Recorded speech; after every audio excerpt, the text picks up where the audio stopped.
This is Democracy, a podcast about the people of the United States. A podcast about citizenship. About engaging with politics and the world around you. A podcast about educating yourself on today's important issues. And how to have a voice in what happens next. Welcome to our new episode of This is Democracy. This week we're going to discuss a set of events and negotiations that I think many of us have been watching closely, or at least paying some attention to. The United Nations Climate Change Conference. This is the 26th meeting of this truly remarkable multinational collection of virtually all the countries in the world coming together to talk, maybe not always to act, but to talk about addressing the pressing crisis of climate change in our world. And this last meeting has been characterized by some observers as a particularly important meeting because of the challenges our world is facing, but also because of some of the topics and proposals that were on the table. We're very fortunate today to have with us a colleague, friend, and really fantastic scholar and public intellectual, Andrew Waxman. Thanks for joining us, Andrew. It's a pleasure to be here. Andrew is an assistant professor of economics and public policy at the LBJ School of Public Affairs at the University of Texas in Austin.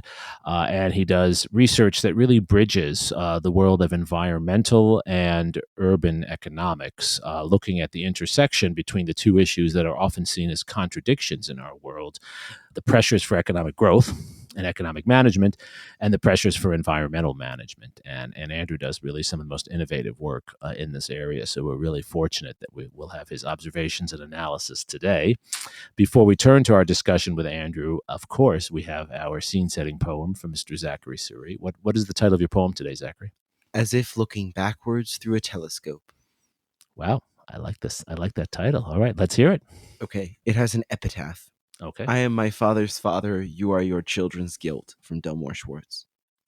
As if looking backwards through a telescope, as if believing the whole world could be held in a plastic bag, as if realizing nothing except the softness of our own sands.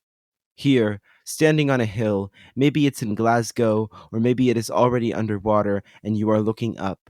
It should be clear to you that we are not only lying, but soon to be proven liars. It should be clear to you that we are not only selfish, but soon to be selfless. It should be clear to you now that we are not only indecent, but soon to be dealt with. It is not so far away, that day when you wake up to realize you are underwater.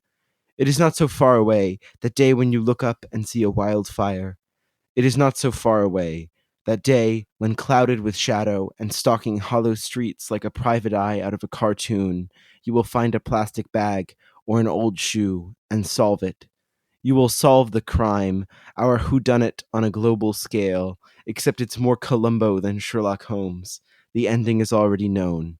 Justice isn't swift, but slow and savoring its own wake. A lot of references there, Zachary, from plastic and waste to TV shows, old TV shows, Columbo and Sherlock Holmes. What is your poem about? My poem is really about the contradiction that we're now really just we're really just starting to try and solve climate change as a world, when the outcome at this point is almost inevitable, or at least it can only get worse. There's no way that it can be good. That's a pretty dismal prognostication, Zachary. Andrew, do you see optimism in this most recent meeting? What makes this meeting of the COP26 so important for you and for so many who are watching it? Yeah, as an economist, I get accused of representing the dismal science, but I think there is an opportunity for optimism. There was some commitments made around fossil fuels, particularly among some of the major players, particularly the United States and China.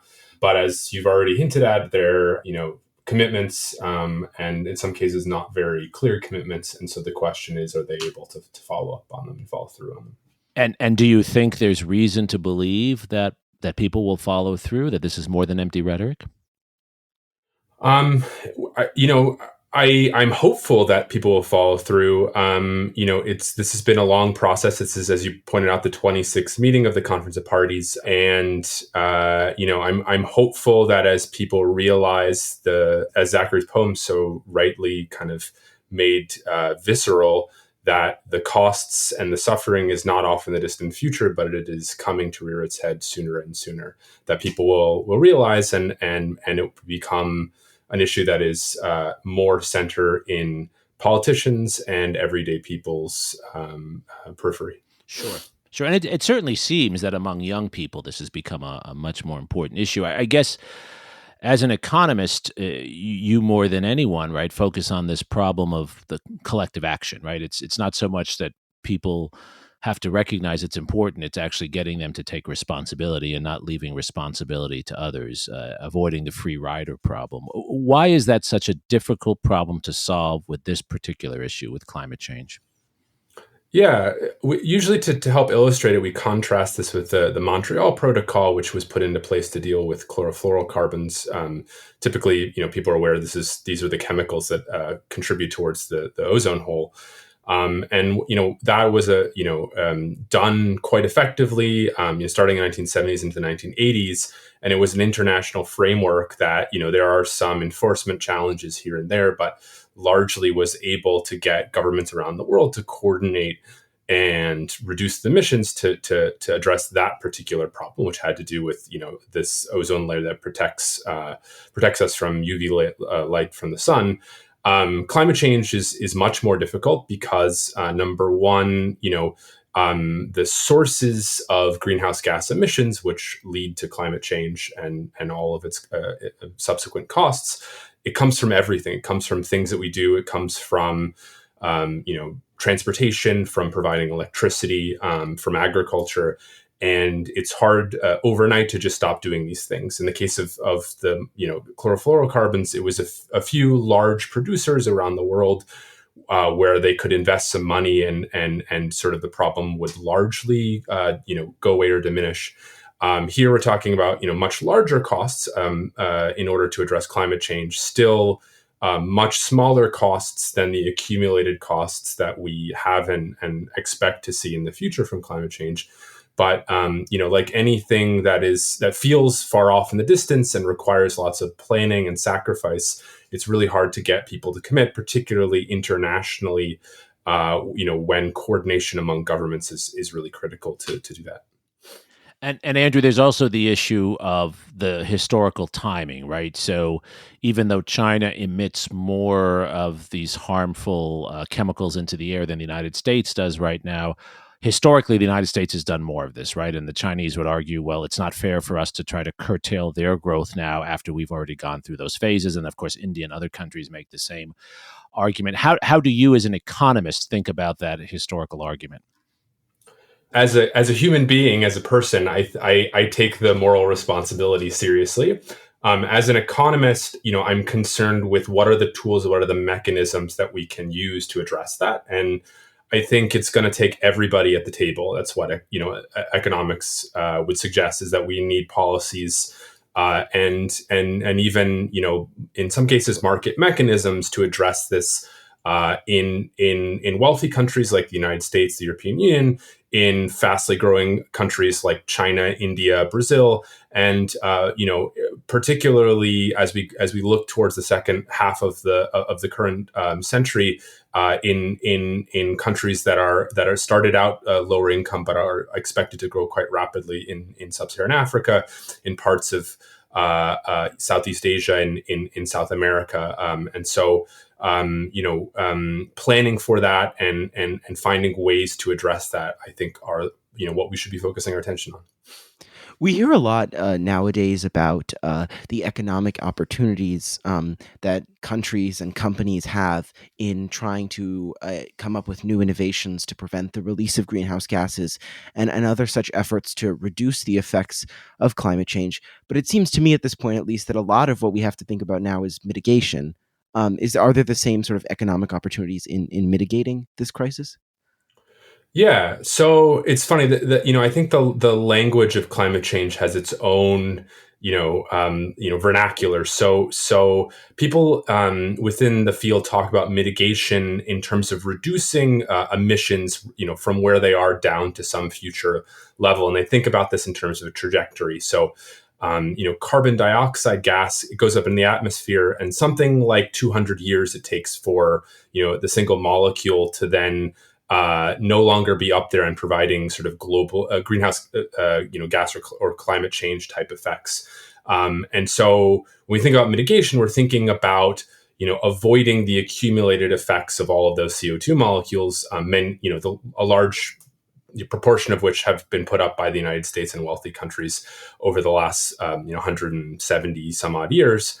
There's other things like methane, but we can talk about that as needed. The other piece of it, I think, is adaptation, which hopefully we can talk about as well, which is planning and providing resources so that countries and places, even the United States, where people are expected to be disproportionately affected by climate change, we can protect them, we can plan for extreme weather, sea level rise, et cetera. And I think now we're really in a reality where we need to do both of those things, because as Zachary made very patently clear earlier, we're going to see costs from climate change in our own lifetimes.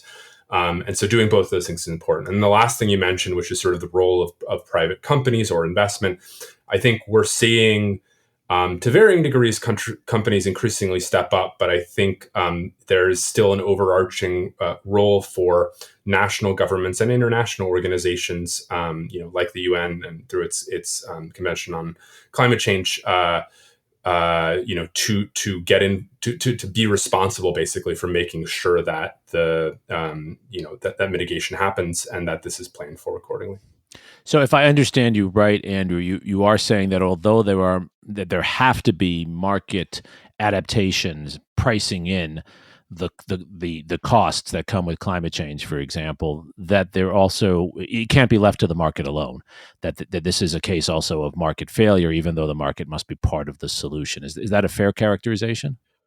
Yeah, I mean, I think it's actually quite fundamental. So when we teach students about environmental externalities, costs that people's behavior impose on the environment and on others, we pose it as a fundamental problem where it's very difficult, just almost from a psychological level, for people to fully understand the consequence of their actions, not just on themselves but on the rest of society. So, thinking about decisions about whether to use an internal combustion engine, a gasoline-powered engine, people are not necessarily taking into account the impacts on climate change or air pollution.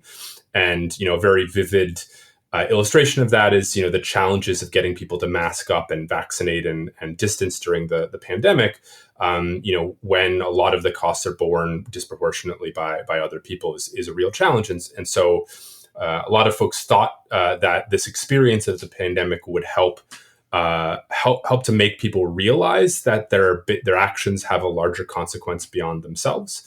Economists and environmental policymakers for a long time have said, well, this is fundamental and government needs to step in specifically to do, Jeremy, what you just said, which is to think about policies that will help internalize those external costs. And from an economics perspective, the classic example of this is something like a carbon tax, where you would charge emitters of carbon dioxide gas some amount, per ton of carbon dioxide that goes into the atmosphere. And this is, a real policy that's been discussed in the halls of Congress, even this year. And were the leaders who met at COP in Glasgow at COP26 at all successful in pushing for policies like that, or I guess in some cases trying to limit those policies? Yeah. So, one of the big focuses of the COP, there's many different objectives, is just to get commitments from countries, which is less about specific policies and more about commitments on levels of emissions, like, to the trajectory for different countries of where they expect their emissions to go to.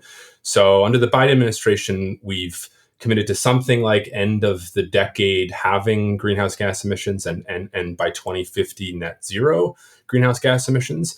But getting to those levels is a different question, right? That involves the kind of policies that we're talking about now, and things that are involved in current legislation being discussed and just recently passed in Congress, like incentives for renewable energy or electric vehicles. And so, at the Conference of Parties, there is discussion of policy specifically, but also a lot more discussion on commitments. And I think what was most notable about COP26 was this was, perhaps surprisingly to those not involved, the first time that like fossil fuels as a term, and specifically, in the text of what came out, was named as something that is got to be phased out. That was this explicit goal, phasing out fossil fuels.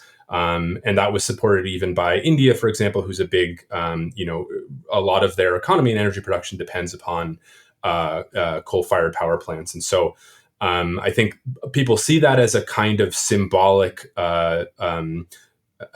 accomplishment. But you're right to ask, how do we then connect these symbolic accomplishments to real action? And Andrew, I've long been puzzled, actually, as to why we haven't implemented a carbon tax in the United States, because it seems to me that, we do have consumption taxes on all kinds of other things, right? And so I don't understand. We've always had trouble putting taxes on businesses, but we've never had trouble as a society putting taxes on consumption. I mean, we pay a sales tax in pretty much every state in the United States. We pay a tax on various things when we build a house. Why is it that we've had trouble with a carbon tax? It's a great question. It's something that economists, political scientists, policy scholars have been debating for a couple decades now. The closest we got to was at the very early of the Obama administration, the Waxman-Markey Act or bill, which the name has no relation to myself. I would just say it's just a coincidence that representative from California has the same last name. But was a bill put forth which would have it was not an explicit carbon tax, but it basically would have put forth a series of policy measures that would have done something like a comprehensive climate policy. And under the Obama administration, there was an initiative to try and push forward a clean energy policy, which was basically meant to focus on the electricity sector. It was called the Clean Power Plan. I think economists put forward the carbon tax as a good option, in part because it balances the need to address climate change with the concern, one that's expressed a lot by conservatives, but also by moderate Democrats, that it needs to be cost effective, right? We need to address climate change, but we need to be thoughtful about a way to do it that doesn't impose too much of a burden. And I think the concern is really, if we think about what produces carbon dioxide, a lot of it comes from the electricity sector and from the transportation sector. And so this cost thing is not just, a hypothetical that, somebody can go pay for. It's lower income folks who pay a larger proportion of their budgets as transportation costs, as filling up their car with gasoline to go to work, or covering their utility bill. As in Texas, we just had this big electricity challenge that happened last in February, and it's having major repercussions for our bills in the state. And so this is something that hits people in their pocketbook. And an example of popular unrest in response to these kinds of policies is something like France's Yellow Vest movement. Right. And so there's an attempt to pay attention to not just the aggregate costs, but who these costs impact on. And, I think this is, some of the logic going into things like the Green New Deal, which are attempting to be simultaneously a comprehensive kind of climate agenda as well as a social program. So the idea is that you can address both at the same time, in part to try and address some of these effects that increasing the cost of energy and transportation might have on people who have tighter budgets. So that's interesting. So you think the resistance to a carbon tax is because it would be too regressive, which I'm sure it would be, but this is in light of our whole tax system that is regressive, actually, in the United States, that I would have thought that would have, in the political economy, been actually what might have made it viable in a way that a progressive tax that would have taxed large, powerful political entities more, that would have been harder. Yeah, I mean, well, so you're absolutely right. So, I mean, from a political perspective, it's not necessarily the regressivity that's the only reason something like this hasn't gone forward. So, my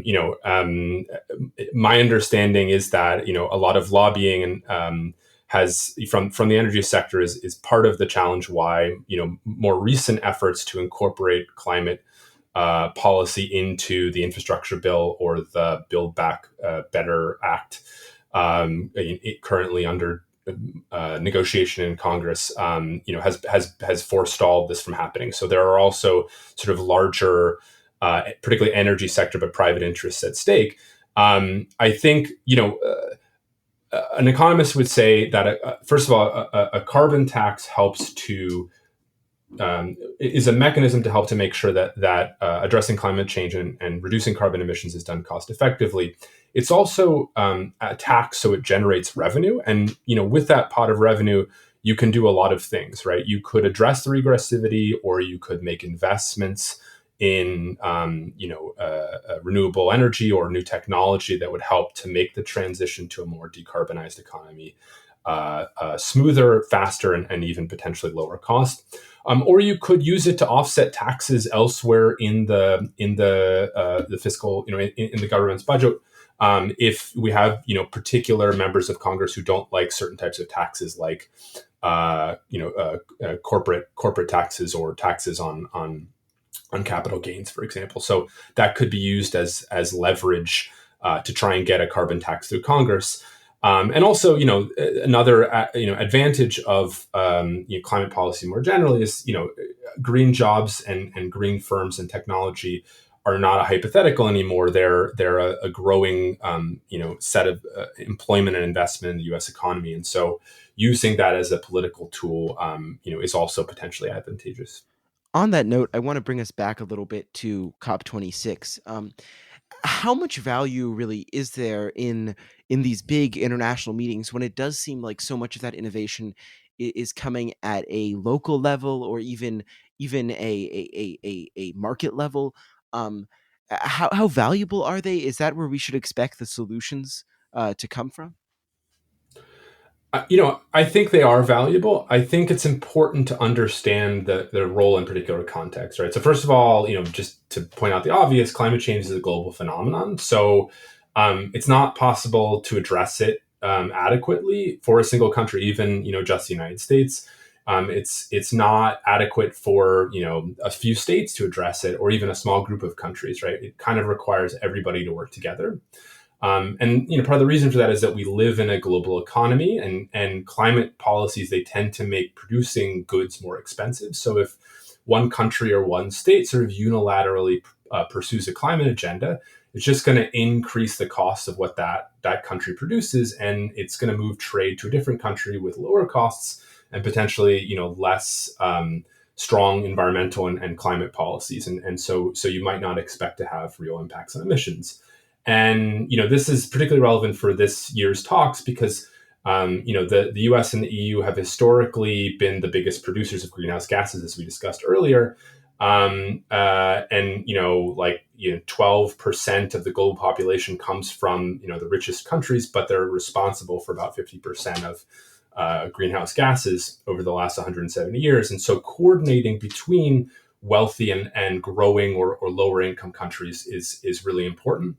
One way to think about this is that it's not just a question of wealthy countries not pulling their weight in terms of reducing their emissions, which is certainly true.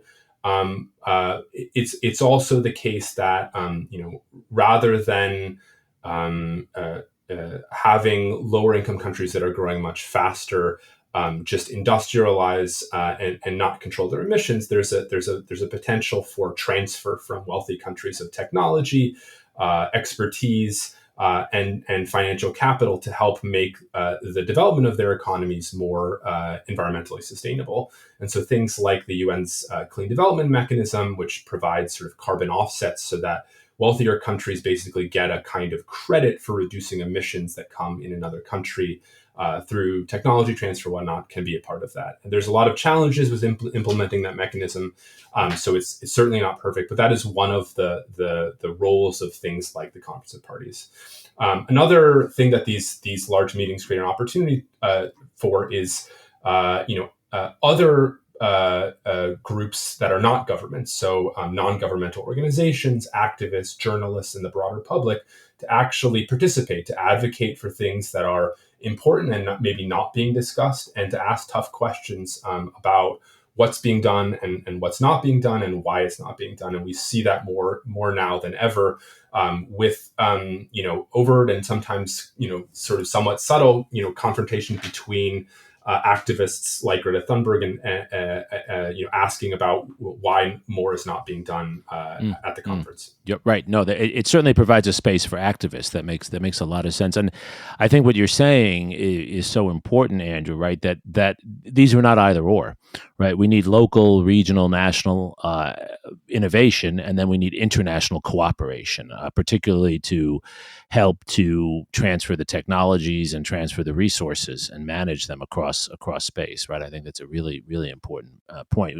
A city like Austin, Texas, can actually have a very forward-looking climate policy, but that's not really going to even solve the problems around Austin in a global environment. Right.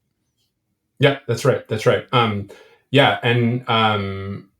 other piece of this that our colleague Josh Busby, has worked on and is continuing to work on is the piece on security, because climate change is increasingly going to cause migration, conflict, competition over resources, and making sure that countries are having these conversations to try and avoid conflict, manage resource scarcity, manage migration is just going to be so much more important as time goes by. Right.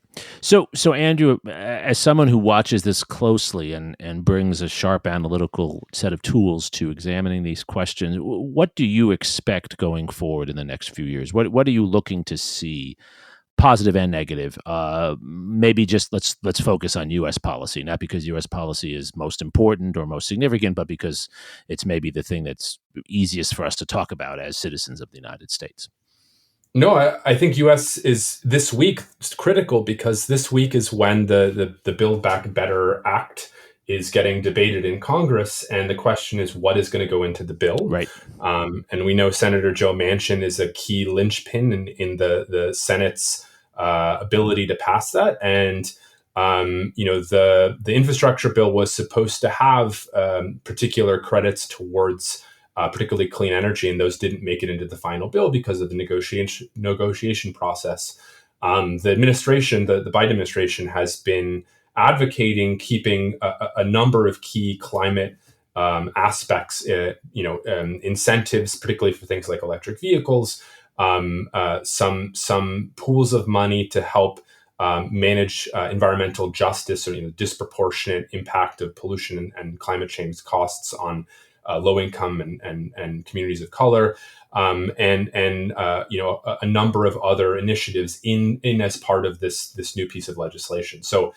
For the moment, this week, and I think we'll find out tomorrow what the Congressional Budget Office rules on in terms of its financial standing, and expect a vote on Friday. That is the critical sort of U.S. piece here. Beyond that, it really depends upon the midterm elections. It depends upon the majority that the Democrats wield in Congress. I would love to see a bipartisan climate bill behind something that like a carbon tax that, in principle should balance both, liberal and conservative objectives. But I don't know that, in the United States right now, we have a climate or, really momentum for something like that. But it's certainly worth holding out hope. The other piece of this is what's done, we touched on it earlier at a local or a state level, right? So states are, pushing an agenda, in various places like Washington State and New England. New England has RGGI, which is a regional greenhouse gas a program which is meant to incentivize increase renewable penetration. We see increasing investments in electric vehicles and in Texas here, in orienting towards solar and wind. So there's a potential to move towards this. Last piece in the U.S. That I'll mention is related to work that our colleague Sheil Olmsted and I are doing, along with a colleague in the engineering school and some folks at the University of Wyoming, looking into carbon capture and storage. I think before I sort of got into this field, I sort of thought of this technology as being science fiction, but I didn't quite realize that it's sort of well developed, has been done, including at the University of Texas among our research teams for several decades now, which is to capture carbon dioxide gas from large emitters, things like coal or natural gas power plants, or even large industrial emission sources like the ethane crackers that produce precursors to plastics. Capture those greenhouse gases and then put them underground into wells where they can be stored indefinitely.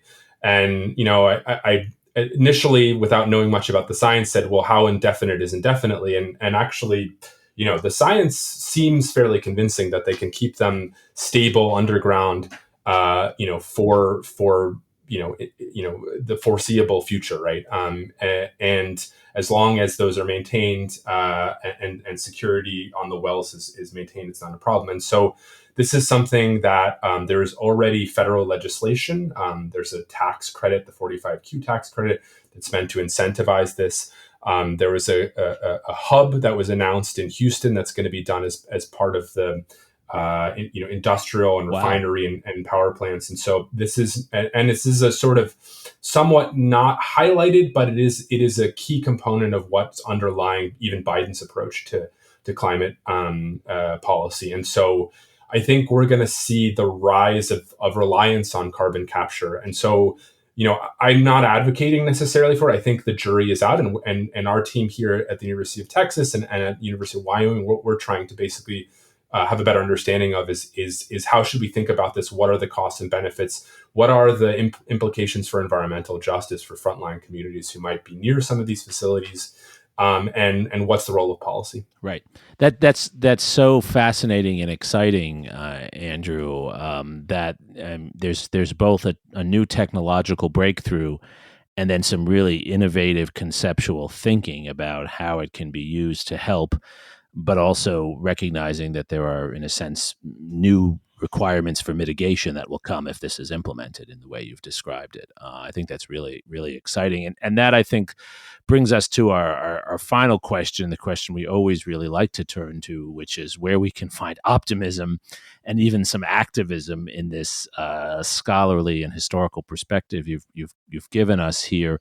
What should ordinary citizens who care about this be doing? So many of our listeners place environmental justice and climate change mitigation at the top of the list of their priorities, but yet they often indicate they don't know what to do, and there's a kind of pessimistic fatalism. Some of that was in Zachary's poem also, that can wash over us in the world we're in today. What's your advice for our listeners? What can they do to make a difference? Yeah, get involved. Write to your local congressperson or senator. Tell them you'd like them to vote to support climate legislation. There are more volunteer opportunities both at the local level and working with national groups like the Sierra Club or the Natural Resources Defense Council, particularly for young people to get involved. Whether it's on the policy piece or on the politics piece. I think we're in some sense a scary point where the costs of climate change are very real, and the younger generation is aware that they're going to be around to see some of these major costs. But that for someone like me just means that the stakes are even higher to try and do something, and that mitigation and really paying attention to adaptation is super important. I think the other thing that I've tried to focus more on as time goes by is to listen for the voices that aren't being represented at the table. You saw this starkly contrasted at the COP26, where People pointed out quite rightly that the faces at the table were male and older, and the protesters and representatives of advocacy groups were disproportionately younger and had a much higher proportion of females, and so really trying to pay attention to the voices that are not at the table and do something, I think is more important now than ever. Zachary, does that call to arms and the emphasis upon not just political activism, but also conceptual innovation, thinking through carbon capture and other elements of adaptation as well as mitigation? Does that resonate with you and other young people? I think it does. And I think what's particularly powerful about our moment is that it's finally becoming almost entirely undeniable, even if you don't pay attention at all to the science, that climate change is and will continue to have a huge impact on our lives. And hopefully that can finally galvanize widespread support for policy change and for activism. And did COP26 do that, Zachary, for young people?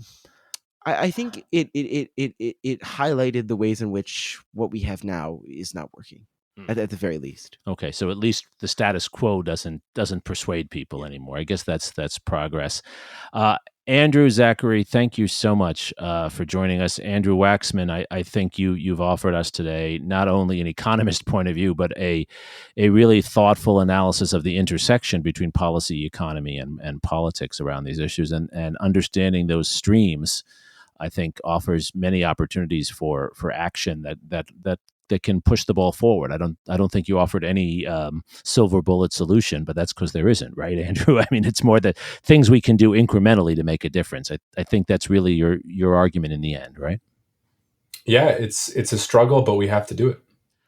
I couldn't agree more. And in some ways, that's the theme of our podcast. Democracy is a struggle. Democracy is never perfect. Democracy is always about trade-offs. And it's a struggle, but we have to do it. Or another way of putting it, it's the worst system, but the best that we've got. So we have to somehow make it work. And that should be an inspiration for action as much as anything else.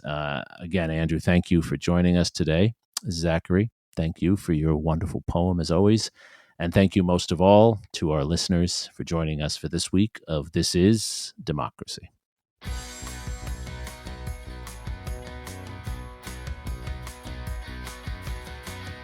This podcast is produced by the Liberal Arts ITS Development Studio and the College of Liberal Arts at the University of Texas at Austin.